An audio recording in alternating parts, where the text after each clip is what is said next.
আসসালামু আলাইকুম প্রিয় বন্ধুরা, চিলি চিকেন কীভাবে রান্না করে আমি ফুল রেসিপিটা আপনাদেরকে দেখাবো। তো এই চিলি চিকেনটা আমি প্রথমে চিকেনগুলা ভালো করে ছোট করে কেটে ভালো করে ধুয়ে নিছি। এখন আদা রসুন সব কিছু দিয়ে মেখে নেব।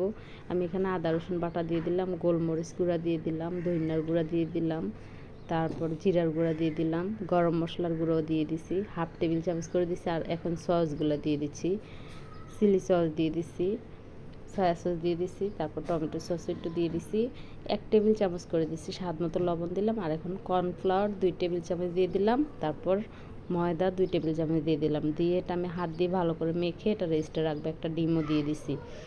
আমি যেভাবে বানাচ্ছি আপনারা যদি এভাবে বানান একদম রেস্টুরেন্টের স্বাদ পাবেন। তো আমি এটা রেস্টে রেখে দিছি। এখন আমি এটাতে তেল দিয়ে, ফ্রাই প্যানে তেল দিয়ে তারপর ভেজে নিব।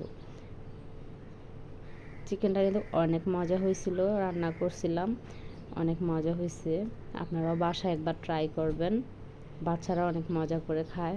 তো আমার এগুলো ভাজা হয়ে গেছে। এখন আমি এখানে আদা আর রসুন কুচি করে রাখছিলাম, মানে কিমা বললেও হয়, কিমা করে রাখছিলাম। এখন আমি আপনারা এখানে বাটা মরিচও দিতে পারেন। আমার আর বাসায় ঝাল বেশি খাই না, তাই আমি শুকনো মরিচটাই দিলাম। আর সসগুলা দিয়ে দিলাম, সসগুলা দিয়ে তারপর আমি পেঁয়াজটা দিয়ে দিব। এখন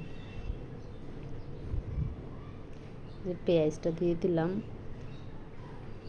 ক্যাপসিকামও দিয়ে দিছি। আপনাদের হাতে যদি ক্যাপসিকাম না থাকে শুধু পেঁয়াজ দিয়ে করলেও অনেক মজা হয়।